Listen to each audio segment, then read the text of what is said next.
rápidamente dos comentarios que están bastante interesantes y ya vamos con las soluciones. Ingrid Ardila dice, mi hijo es operado del corazón, le he notado síntomas de que se le duerme el brazo y se le ha dormido la lengua. ¿Qué puede ser?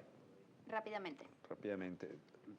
Pueden ser muchas cosas y lo que debe hacer para poder determinar qué es asistir a su médico cardiólogo de cabecera para poder determinar si tiene alguna arritmia, si tiene algún coágulo dentro del corazón, si tiene alguna alteración de su operación, pero no quedarse con la duda. Ahora también Ileana Neuville dice, ¿cómo puede hacer una persona migrañosa para controlar un ACV? No realmente para controlarlo, para prevenir un ictus en el migrañoso es fundamentalmente controlando su migraña. Okay. Hay terapéutica para evitar, no voy a dejar nunca de ser migrañoso, pero sí puedo controlar 100% mis crisis migrañosas y evitar que ésta se presente. ¿Cuántas probabilidades tiene una persona de recuperarse tras un accidente cerebrovascular? ¿De qué depende esto? Depende de la extensión de la lesión y eso depende de que el paciente consulte rápidamente. Hay terapéuticas que se pueden utilizar en la actualidad que, por ejemplo, una vez que el paciente se da cuenta que tiene un problema cerebrovascular y pasan menos de 3 horas desde que empieza el problema, corrígeme si son 3 o 4 horas. Son 4 horas. Son 4 horas en la última, 4 horas y media. Entonces, uno puede utilizar medicamentos que particularmente Juan Carlos y yo hemos utilizado en la emergencia de la institución para poder salvar ese territorio, especialmente cuando es un ACV de tipo isquémico. Entonces, sí se pueden hacer muchas cosas para poder ayudar a ese paciente. Inclusive, si el tratamiento, si no es ese tratamiento y se hace precozmente, no solamente si ya está establecido el ACV, uno puede disminuir el tamaño del mismo y que la lesión sea lo menos extensa posible y la recuperación más rápida y mejor. Ahora bien, una vez que identificamos los síntomas de lo que ya hemos hablado, ¿qué es lo primero que hay que hacer? Consultar. Lo más precoz posible. ¿A dónde acudir? ¿A qué especialista? A una emergencia. Evidentemente, esto es una entidad neurológica, con lo cual se debe consultar a un centro de emergencia y solicitar la atención por parte del neurólogo. Y como bien lo dice el doctor Linares, hoy en día tenemos herramientas terapéuticas que podemos destapar las arterias y el déficit que va a quedar como secuela de un ictus podemos reducirlo en un porcentaje muy alto. Lo importante es la consulta precoz. Hay un artículo que pueden encontrar en la página web que se llama, navegando, pues, que se llama Las horas doradas del ictus. Y lo decidimos titular de esa forma porque es lo que se conoce como ventana terapéutica.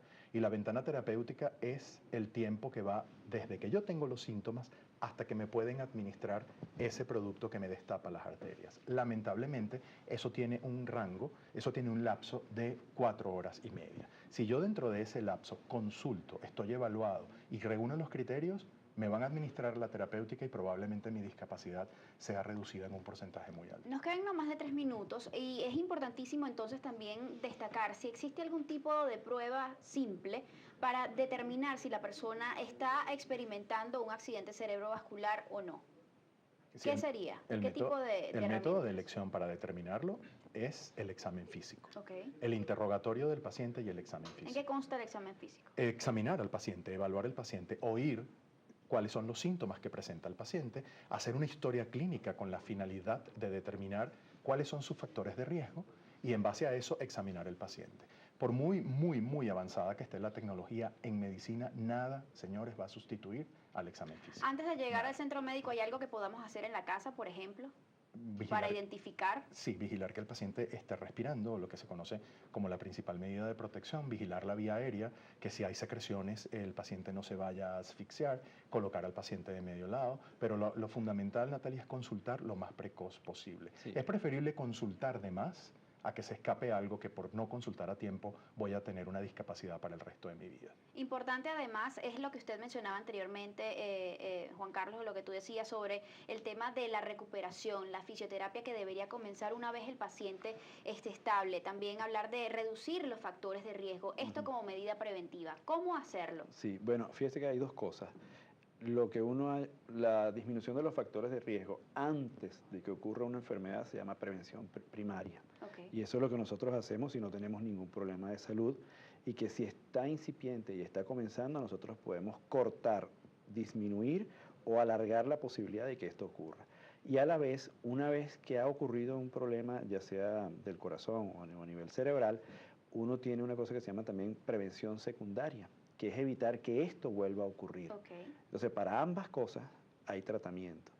Para ambos hay rehabilitación, tanto para prevención primaria, ejercicio, por ejemplo, aeróbico diario, dieta saludable, y tanto si ya ocurrió, después de eso debe haber un cambio en el estado digamos, el estilo de vida, cambio en la alimentación y, por sobre todas las cosas, tomar el tratamiento adecuado y dirigido por un especialista, aunado o sumado a una buena rehabilitación. Se habla entonces también de una alimentación que esté vinculada al consumo pues, de muchas frutas, verduras, cereales integrales, también algunas grasas, vitaminas E y B específicamente. En general las vitaminas. Okay. Sí, y hay algo muy importante con respecto a esto del control de los factores de riesgo. A veces se entiende que a determinada persona ya sufrió un evento vascular cerebral, ya no importa porque ya le dio. Al contrario, eso se suma como un factor de riesgo más. Es más frecuente la recurrencia en una persona que ya presentó uno que en una persona que se presenta por primera vez. ¿Qué influencia tiene la actividad cognitiva en el padecimiento de un accidente cerebrovascular y cómo esto pudiera, o abordando este punto, se pudiera también prevenir un ACV? Bien, no es que la actividad cognitiva influya sobre el accidente vascular cerebral. El tener un accidente cerebrovascular va a generar trastorno cognitivo y de hecho hoy en día hay una entidad clínica bien determinada que se llama demencia vascular, que no tiene nada que ver con esa otra demencia que pareciera estar de moda, que es la enfermedad de Alzheimer. Es una demencia que tiene como sustrato el haber padecido una enfermedad vascular cerebral. De esta manera entonces es como se asocia. También muy importante y algo de lo que no se habla es, digamos, el manejo de ciertos estadios emocionales como el estrés y, digamos, los episodios depresivos que per se no influyen directamente o no desencadenan un accidente cerebrovascular, pero que sí están vinculados a otro tipo de patologías que pudieran entonces, digamos, generar este tipo de eventos. Eso es muy importante tenerlo en cuenta, sobre todo en la fase de recuperación del paciente y en la actitud que también las personas que van a atender a esta persona en todo lo que es esa fase de rehabilitación pues deban desempeñar. Muchísimas gracias a ambos por habernos acompañado el día de hoy. A ustedes, amigos, como siempre, gracias por estar allí. Esperamos que este tema haya sido como siempre de su agrado. Recuerden que el ejemplo comienza por casa y siempre es mejor ser parte de la solución que del problema. Nos vemos mañana.